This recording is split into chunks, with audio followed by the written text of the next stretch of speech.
Me again, I'm back. I figured since we had a long weekend ahead of us, I would go ahead and read you one more chapter before the weekend begins. So, chapter 15. Jack wanted to scream, but he couldn't find the air when he saw how high he was. This was the second time he'd been dropped from this height. How many times could one person take the same fall? And now he didn't even have the feather to not help. Not that the giant would save him this time either, given that the monster was busy yelling loudly over the pain in his tongue. As Jack dropped toward the trees, he took comfort in knowing that at least the night hadn't been blown out with him. Hopefully the man had ended up digested in the giant's stomach, but even if not, he was still trapped. I guess Jack doesn't know that he disappeared. Scant comfort, sure, but hurtling to his death, Jack would take what he could get. And then for the second time that day, something stopped Jack's fall. Again, his stomach fell down around his toes, and before he really understood what was happening, he was swung up and over what appeared to be a broomstick, right behind someone with both blonde and blue hair. The broomstick made a quick circle, banking in midair, and shot back toward the giant. The monster roared furiously and made a grab for them, but May dropped the broomstick down several feet, angling them just beneath the giant's hand. A second later, they were out of the giant's reach, circling around and around, dropping with each turn until the broomstick bumped to a stop at the monster's feet. Jack immediately leapt off the broomstick. His first thought was that the giant would try to crush them with his feet. However, the monster's leg just twitched back and forth a bit, nothing more. The giant's feet never even left the ground. "What?" Jack started to say, then lost all semblance of coherence as May tackled him, squeezing the air out of his lungs. "I was so scared, you idiot," she screamed as she hugged him.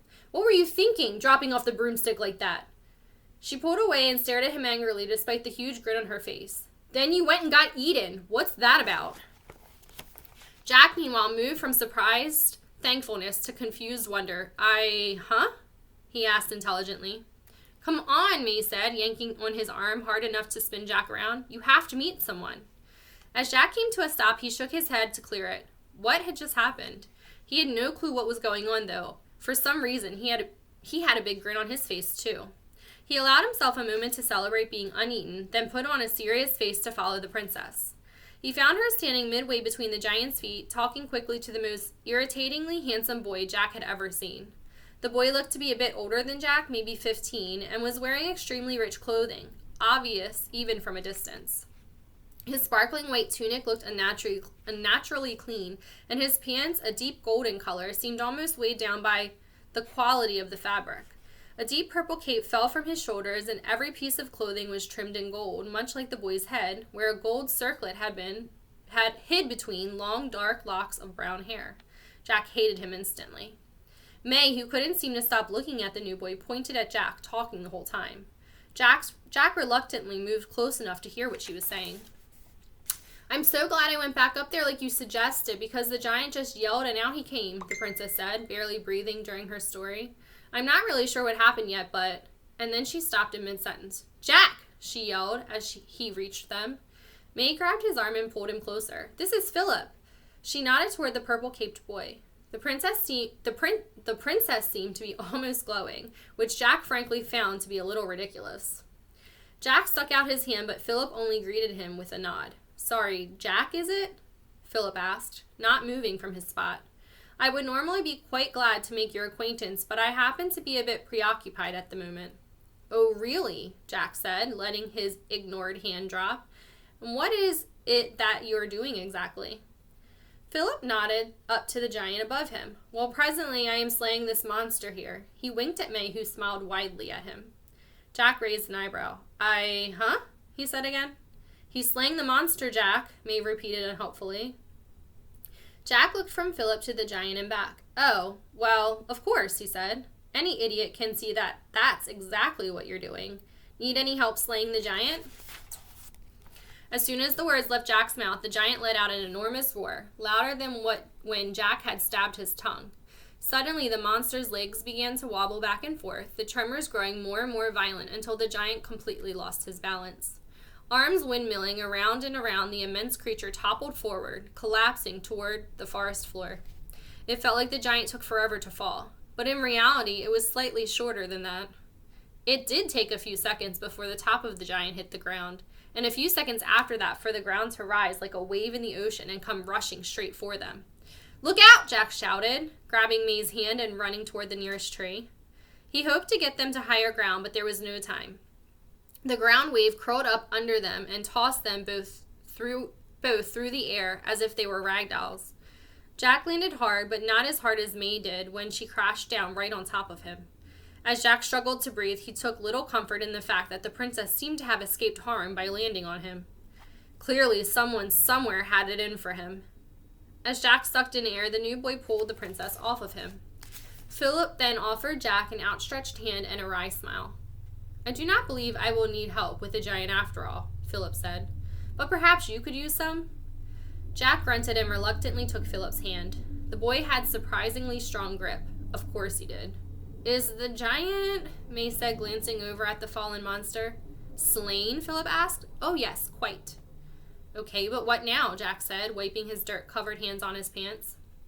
For some reason, that didn't seem to help at all, mostly because his pants, his tunic, and every other part of him was completely covered in dirt and dust from the ground's tidal wave.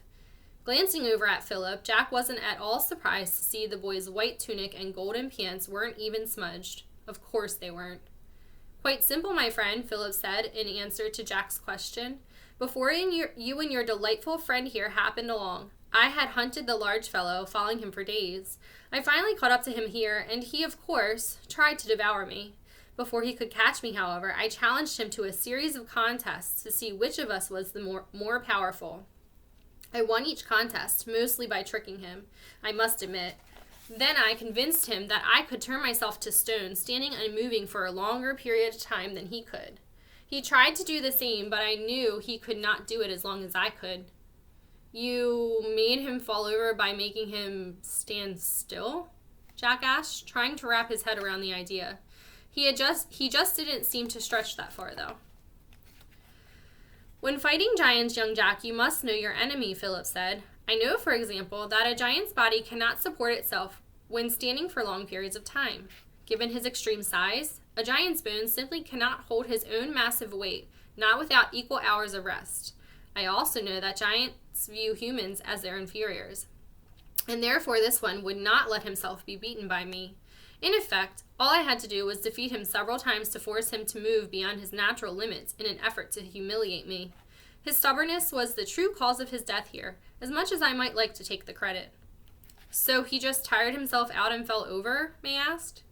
Jack was glad to see that she was beginning to question Philip's story too. The prince nodded. "In essence, the bones in his legs could no longer support his enormous size.